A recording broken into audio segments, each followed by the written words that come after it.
इटावा में 40 दिन से लापता एक व्यक्ति के शव का कंकाल खेत से बरामद किया गया। इस मामले में पुलिस ने 4 लोगों को गिरफ्तार करके जेल भेज दिया है।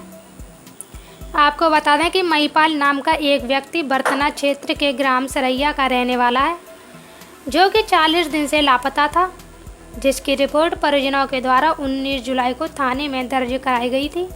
जब से ही पुलिस और परिजन महिपाल की तलाश कर रहे थे। वहीं परिजनों के द्वारा दी गई रिपोर्ट में 4 लोगों के नाम दर्शाए गए थे, जिसके बाद पुलिस ने चारों से गंभीरता से पूछताछ की तो उन्होंने अपना जुर्म कबूल करते हुए बताया कि महिपाल की हत्या करके उसके शव को एक खेत के किनारे गड्ढे में दफना दिया। पुलिस ने गड्ढे से महिपाल के शव को बरामद कर लिया। इस मामले में क्षेत्राधिकारी चंद्रपाल सिंह ने जानकारी देते हुए बताया कि महिपाल के साथ एक महिला का प्रेम प्रसंग चल रहा था, जिसकी वजह से महिला के परिजनों ने महिला के साथ मिलकर महिपाल को मौत के घाट उतार दिया। इस मामले में पुलिस ने एक महिला समेत 4 लोगों को गिरफ्तार किया है।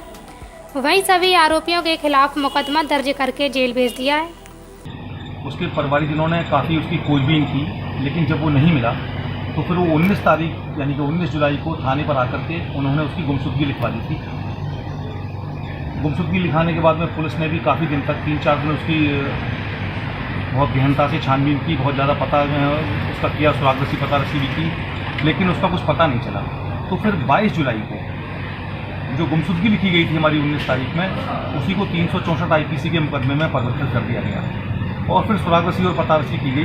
तो फिर संदेह के आधार पर रविंदर उर्फ दुन्ना, सतीश उर्फ छोटे, संजीव उर्फ संजू और मालती उर्फ मालाश्री को संदेह के आधार पर उठाया गया और जब उनसे कड़ाई से पूछताछ की गई तो उन्होंने अपना जुर्म कबूल किया और उन्होंने कहा कि महिपाल को हमने 10 जुलाई को ही मार करके, और वीरेंद्र का खेत है वहाँ पे, तो वीरेंद्र के खेत के पास में एक नाला बह रहा है, उसी के किनारे गाड़ दिया।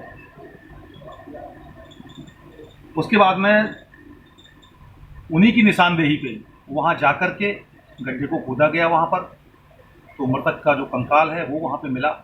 उसके परिजनों को हम वहाँ पर लेकर के गए तो परिजनों ने उसके कपड़ों से उसकी जो मृतक था उसकी पहचान की कि ये महिपाल सिंह है।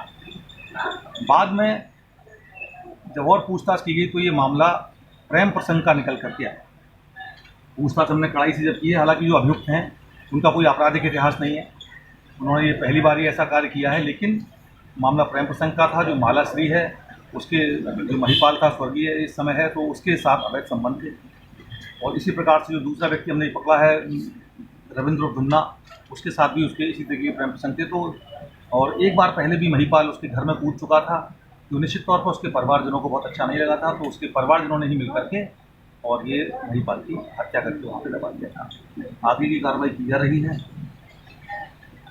सर, इस घटना में अंजाम देने वाले कोई औजार या किसी प्रकार के हथियार बरामद हुए? नहीं, चूँकि हथियार से उसका कोई लेना देना था नहीं, चूँकि गला दबा करके उन्होंने एक्सेप्ट किया है कि हमने उसको गला दबा करके मारा था।